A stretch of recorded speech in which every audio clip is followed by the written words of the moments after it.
Hello guys, आप सभी साथियों का स्वागत है आपके अपने यूट्यूब चैनल परीक्षावीर पर। तो जैसा कि आपको पता है कि आप सभी लोगों ने अपने सारे पेपर को दे लिया, चाहे वो एसएसटी का पेपर हो, मैथ का पेपर हो या फिर साइंस का पेपर हो। जैसा कि आपको पता है कि परीक्षावीर पर जो भी चीज़ें बताई जाती हैं वो सारी चीज़ें सही होती हैं।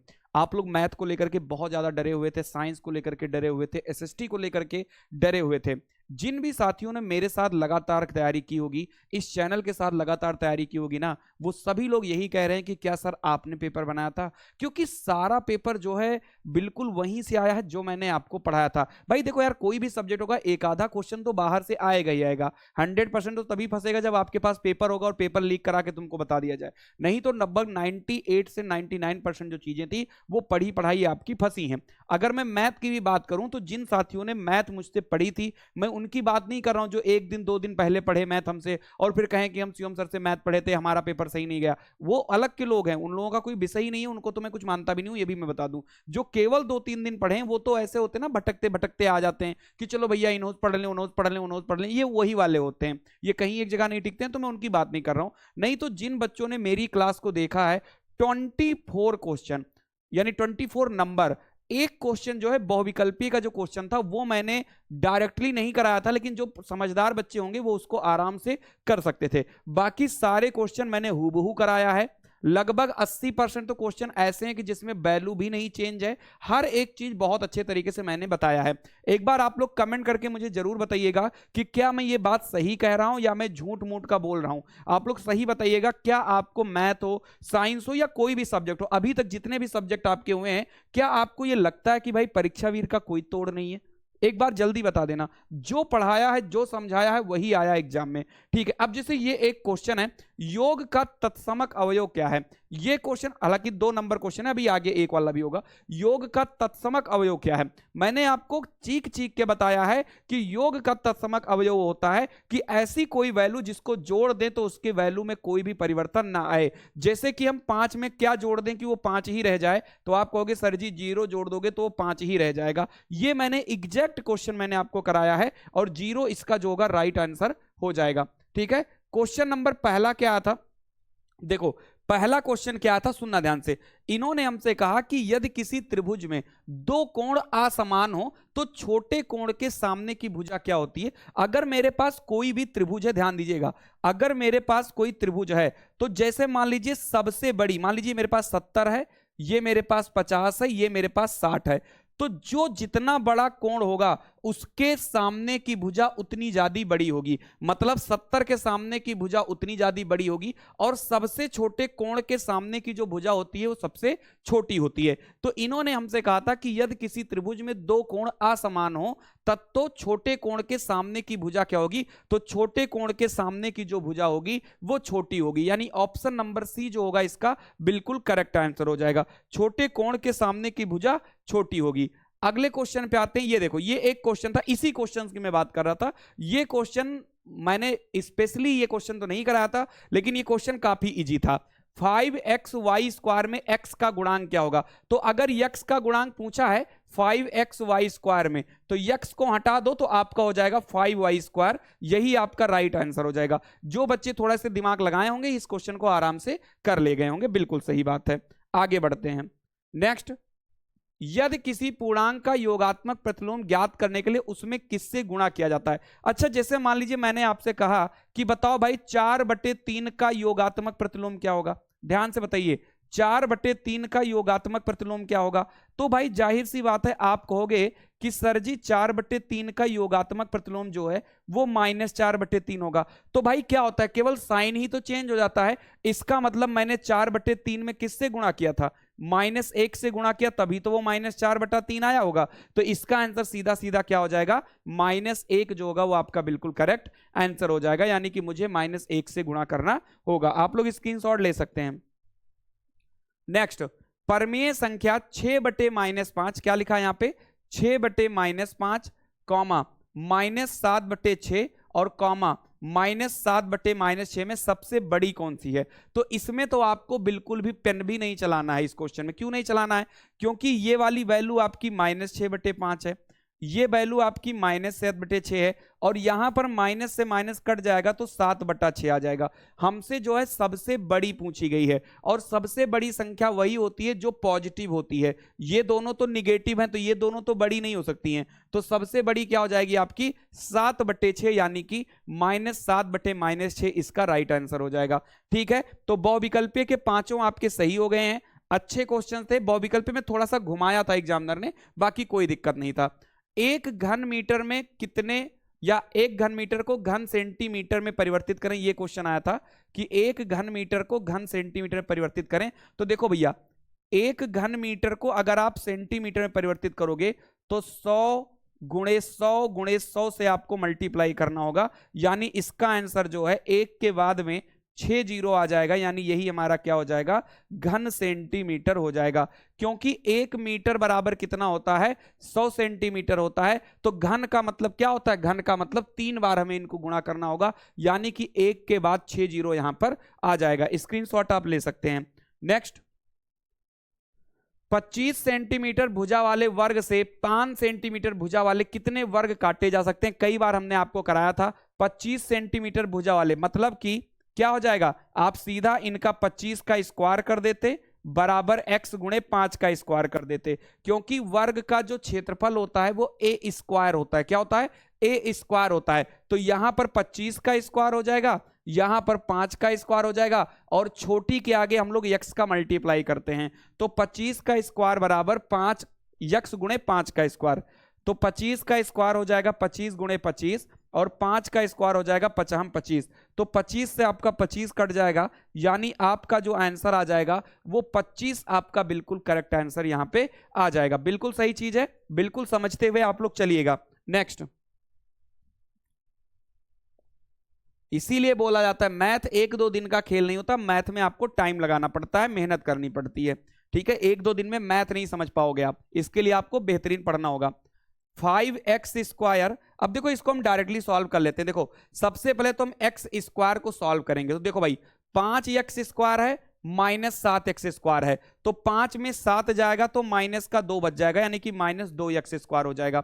7xy और 3xy मिलाकर 10xy हो जाएगा, और 10 में से 2 जाएगा तो 8xy हो जाएगा। ठीक है, उसके बाद में 8z और -6z, तो 8 में 6 जाएगा तो 2 बचेगा, यानी कि प्लस का 2z हो जाएगा। और उसके बाद में हमारे पास में -10 है, तो ये मेरा ऐसे ही हो जाएगा, यानी यही मेरा राइट आंसर हो जाएगा। तो क्या हो जाएगा भाई, यहां पे बिल्कुल सही है जी भाई, बिल्कुल सही है। ठीक है, बिल्कुल सही है ना भाई मेरे। ठीक है, एक बार कैलकुलेशन चेक कर लेना, अगर कैलकुलेशन कहीं गलत होगा तो बता देना आप लोग कमेंट करके।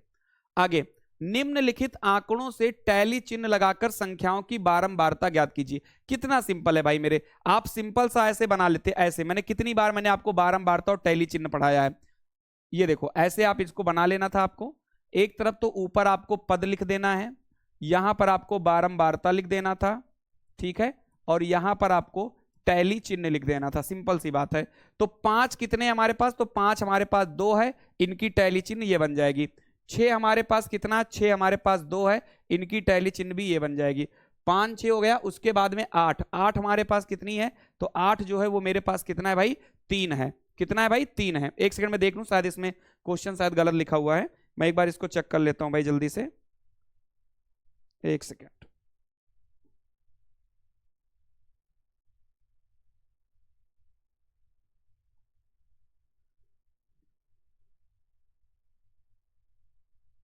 हाँ, 13 के बाद भी यहां पर 8 था। एक सेकंड, ये था 5 6 8, ये क्वेश्चन थोड़ा सा गलत है मेरे हिसाब से। 5 6 8 13, 8 5 13 और 8 था, ये वाला आपका 8 था। ठीक है, आपके क्वेश्चन में 8 लिखा हुआ है, इसका मतलब 6 आपका एक ही था। तो अगर 6 एक है ना, तो यहां पर 1 हो जाएगा भैया। अगर 6 आपका 1 है तो यहां पे 1 ही हो जाएगा, और टैली चिन्ह में ये आपका 1 हो जाएगा।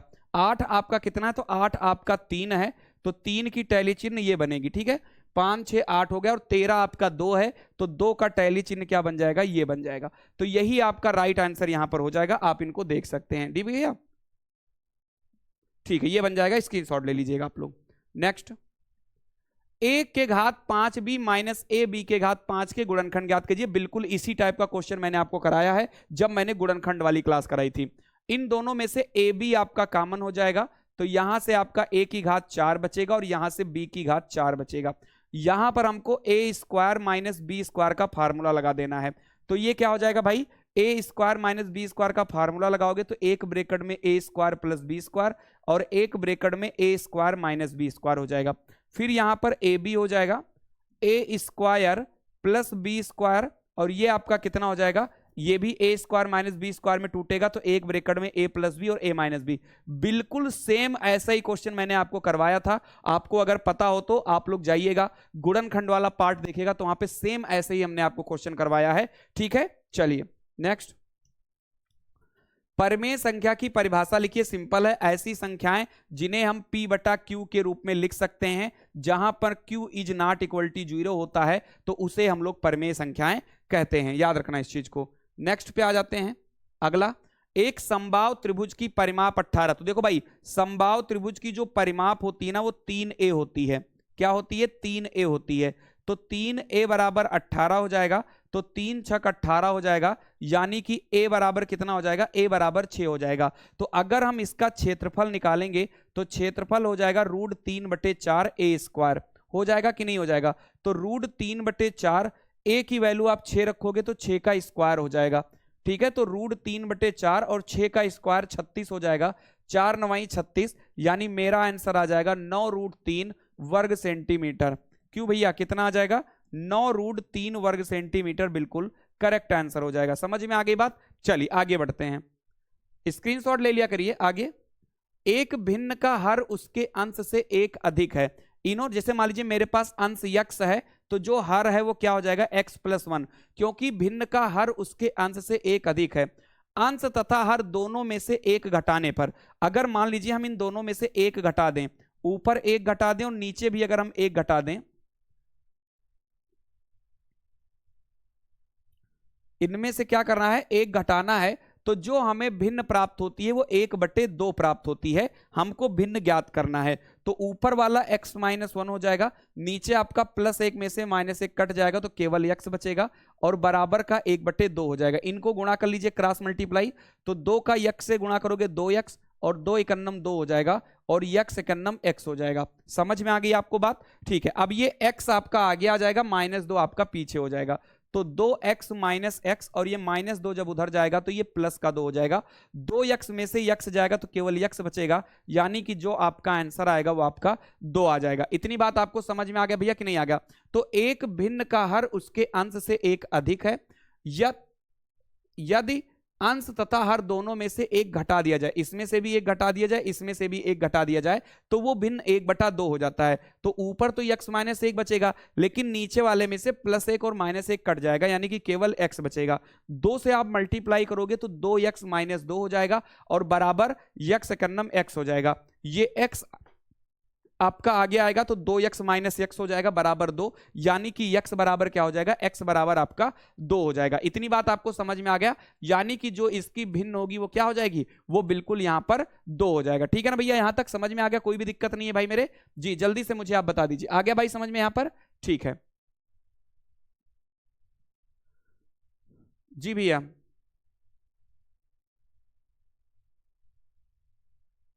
ठीक है आगे बढ़ते हैं, स्क्रीनशॉट ले लीजिएगा। नेक्स्ट, यदि x + 1/x बराबर 3, देखो कितना सिंपल क्वेश्चन यहाँ आया था, कई बार हमने इसको करवाया है आपको। अगर हमने क्या कहा था कि अगर भाई स्क्वायर वाला आएगा तो हम स्क्वायर कर देंगे, क्यूब वाला आएगा तो हम क्यूब कर देंगे। तो यहाँ पर स्क्वायर वाला पूछा है तो हम इन दोनों साइड में स्क्वायर कर देंगे, इधर भी स्क्वायर कर देंगे और इधर भी स्क्वायर कर देंगे। तो ये मेरा हो जाएगा a + b का होल स्क्वायर, तो ये मेरा हो जाएगा a² + b² और प्लस का 2ab और बराबर 3 का स्क्वायर क्या हो जाएगा, 9 हो जाएगा। ठीक है, चलिए x² + 1/x², x से x कटेगा, +2 बराबर 9 हो जाएगा। ठीक है, अब आपका ये जो +2 होगा ना ये इधर आ जाएगा, तो x² + 1/x² बराबर 9 - 2 हो जाएगा, यानी कि जो मेरा आंसर आएगा ना वो कितना आ जाएगा भाई, 7 आ जाएगा। तो ये मेरा बिल्कुल करेक्ट आंसर यहाँ पे हो जाएगा। बताइए भाई यहां तक सबका समझ में आ गया। तो ऐसे क्वेश्चन भी हमने आपको कराए हैं, कोई ऐसा बच्चा नहीं कह सकता नहीं कराए हैं। हाँ, उन लोगों की बात नहीं जो 2-3 दिन से मेरी क्लास देख रहे हैं, मैं उनकी बात नहीं कर रहा हूं। नहीं तो जिन लोगों ने लगातार मेरी क्लास देखी है ना, अभी तक आपको लग गया होगा कि सारे क्वेश्चन कितने इंपॉर्टेंट है। और एक चीज और बताएं, सबसे बढ़िया जो क्वेश्चन आपके इसमें आया था वो लघु उत्तरीय यानी कि 2-2 नंबर वाला आया था। अगर जिन बच्चों ने मेरी क्लास को बहुत रेगुलर तरीके से देखा होगा तो 2-2 नंबर वाले सवाल में तो वैल्यू भी नहीं चेंज है। जैसे ये क्वेश्चन देख लो, इस क्वेश्चन में वैल्यू भी नहीं चेंज है। आप जाओ अभी अपने प्लेलिस्ट में मैथ वाले में, और घनाभ का जो मैंने पार्ट 2 पढ़ाया था ना, घनाभ मतलब धारिता और आयतन वाला पार्ट 2, वहां पर मैंने एग्जैक्ट यही क्वेश्चन कराया था, वैल्यू भी नहीं चेंज है। यहां वाले में भी एग्जैक्ट मैंने कराया है, वैल्यू नहीं चेंज है। यहां भी मैंने आपको एग्जैक्ट कराया, वैल्यू नहीं चेंज है। ये तो कई बार प्रैक्टिस करा दिया है। तो 2-2 नंबर वाले में तो वैल्यू भी नहीं चेंज है। कम से कम चलो अति लघु उत्तरीय में और उसमें क्या बोलते हैं बहुविकल्प में थोड़ी बहुत तो वैल्यू भी चेंज कर दिए हैं, लेकिन लघु उत्तरीय में तो वैल्यू ही नहीं चेंज की है, बिल्कुल सेम वही दे दिए हैं। जिन बच्चों ने आंसर भी याद कर लिया होगा उनका भी कल्याण हो गया होगा। देखो इन्होंने कहा है कि इसका आयतन हमें घन मीटर में ज्ञात करना है। तो देखो लंबाई हमको 80 सेंटीमीटर दिए हैं, तो इसको अगर हम मीटर में बनाएंगे तो 0.8 मीटर हो जाएगा, क्योंकि जब मीटर बनाएंगे तो नीचे हम 100 से भाग करेंगे तो 80/100 क्या हो जाएगा, 0.8 मीटर हो जाएगा। ऐसे ही जो मेरी 40 सेंटीमीटर चौड़ाई है ये मेरा 0.4 मीटर हो जाएगा। जब आप 100 से भाग करोगे तो 0.4 मीटर आ जाएगा। और ऐसे ही अगर हम ऊंचाई की बात करेंगे तो 1 मीटर 20 सेकंड है, कितना है भाई, सॉरी 1 मीटर 20 सेंटीमीटर है, तो इसको अगर हम चेंज करेंगे तो 1.2 मीटर आएगा। ठीक है, बिल्कुल सही। थोड़ा तेज पढ़ा रहा हूं क्योंकि आंसर बताना है, मैं समझा नहीं रहा हूं आपको। ठीक है, अब अगर हम इसकी आयतन को निकालें ना, कुछ बच्चे कहेंगे सर आपने इसको चेंज क्यों किया। चेंज इसलिए किया क्योंकि मुझे इसको मीटर में बताना था, किसमें, घन मीटर में बनाना है, इसलिए मुझे इसको मीटर में चेंज करना पड़ा। तो आयतन का फार्मूला होता है लंबाई गुणे चौड़ाई गुणे ऊंचाई। तो लंबाई मेरे पास 0.8 है, चौड़ाई मेरे पास 0.4 है और ऊंचाई मेरे पास 1.2 है। गुणा कर लो इनको, तो 12 चौक 48 और 48 अट्ठे कितना हो जाएगा भैया, 8 चौक 32 कर लो, गुणा ही कर लेते हैं, गुणे 1.2। 12 दूना 24 के 4 हासिल 2 और 12 3 36 और 2 38, एक अंकीय और 2 अंकीय मानी मिलाकर 0.384 घन मीटर आंसर हो जाएगा। ठीक है भाई, मेरे ध्यान से देख लीजिएगा, बिल्कुल सही है। थोड़ा कैलकुलेशन वगैरह अगर कहीं मिस्टेक हो रही होगी तो आप लोग एक बार चेक कर लीजिएगा इसको। ठीक है, चलिए तो 0.384 घन मीटर आंसर हो जाएगा। ठीक है, चलिए आगे की तरफ बढ़ते हैं। 16 नंबर क्वेश्चन, ये देखो माध्यिका का सवाल है और माध्यिका हमने आपको पढ़ाया भी है अच्छे से। तो माध्यिका की अगर हम बात करें तो माध्यिका निकालते वक्त ना सबसे पहले हम उसे आरोही क्रम में लगाते हैं। किस में लगाते हैं, हम उसे आरोही क्रम में लगाते हैं। आरोही मतलब होता है बढ़ते हुए क्रम। अब अगर बढ़ते हुए क्रम की अगर हम बात करें तो सबसे पहले आपका 4 आएगा, 4 के बाद में फिर आपका 5 आएगा, फिर 7 आएगा, फिर 9 आएगा, फिर 10 आएगा, फिर 11 आएगा, फिर 12 आएगा और फिर 15 और फिर 16। कितने टोटल संख्याएं थी हमारे पास, 1 2 3 4 5 6 7 8 9, 1 2 3 4 5 6 7 8 9। ठीक है, आरोही क्रम में लगाने के बाद हम ये देख लेते हैं कि इसमें संख्याएं कितनी हैं, यानी कि n की वैल्यू कितनी है। तो 2 2 4 2 6 2 8 और 1 9, यानी कि ये हमारी 9 आई है, मतलब ये विषम संख्या है। और विषम संख्या के लिए जो माध्यिका होती है, क्या होती है भाई, जो विषम संख्या के लिए जो माध्यिका होती है इसका फार्मूला होता है n+1/2वां पद। क्या होता है, n+1/2वां पद। n की वैल्यू कितनी है, 9 है, तो 9 + 1/2वां पद हो जाएगा। ठीक है, बटे 2वां पद हो जाएगा। तो 9 और 1 10/2 कितना हो जाएगा भाई, 10/2 यानी कि 5वां पद हो जाएगा। अच्छा 5वां पद क्या है यहाँ पे, 1 2 3 4 5, यानी कि जो 5वां पद हमारा होगा वो कितना हो जाएगा भाई, 10 मेरा जो होगा यहाँ पे राइट आंसर आ जाएगा। बिल्कुल समझ में आप लोगों को आ रहा होगा मेरे हिसाब से, तो आपको कोई भी दिक्कत यहाँ तक नहीं होनी चाहिए और आप लोगों ने अच्छे से पेपर को किया भी होगा, मुझे इतना विश्वास है आप लोगों के ऊपर। ठीक है ना भाई साहब, किसी को कोई दिक्कत तो नहीं है, अगर होगी तो मुझे कमेंट करके बता दीजिएगा। बाकी देखो यार, मैथ एक ऐसा सब्जेक्ट है कि आपको रेगुलर बेसिस पर पढ़ना होगा। अगर आप केवल बस वैसे ही पढ़ रहे हो तो फिर तो भगवान ही मालिक है उसके भैया, फिर हमारे बस की बात यहाँ पर नहीं है। आ गया भैया समझ में यहाँ तक जी।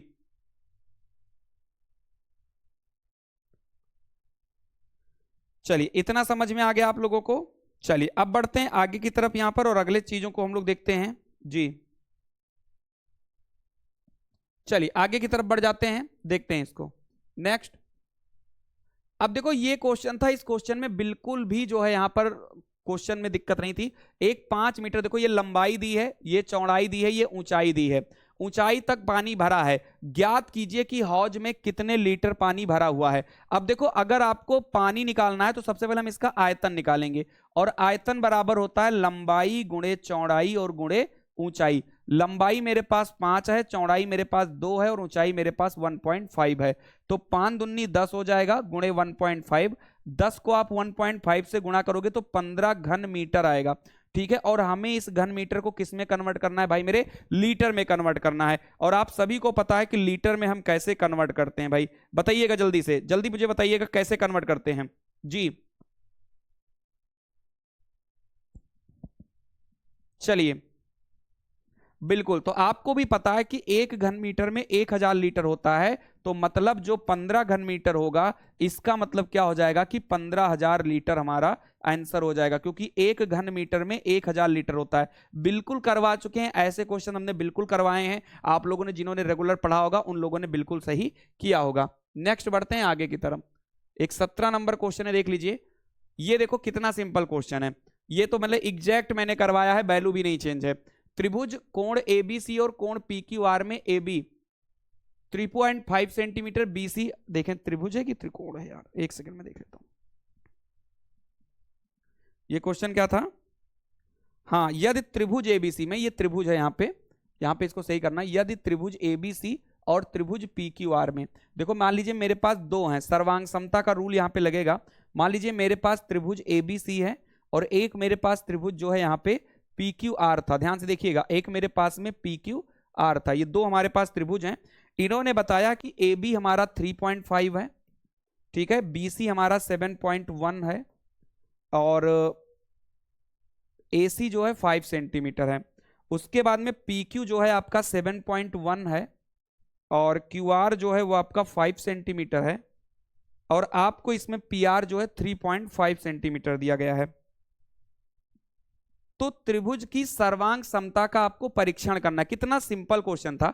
आप ये बता सकते हो कि AB बराबर क्या हो जाएगा भाई? AB बराबर हमारा PR हो जाएगा, ठीक है, मतलब कि एक साइड हमारी बराबर है। उसके बाद में आपका BC बराबर कितना हो जाएगा? BC बराबर जो है वो आपका जो है PQ हो जाएगा, मतलब एक साइड इसकी और भी बराबर है। उसके बाद में हमारे पास में आगे भी दिया गया है, AC दिया गया है और AC बराबर जो है वो आपका QR है, यानी कि एक साइड इसकी और बराबर है। तो देखो यहाँ पे 3 साइड आपकी बराबर है, तो आप ये लिख सकते थे कि SS सर्वांग समता होता है।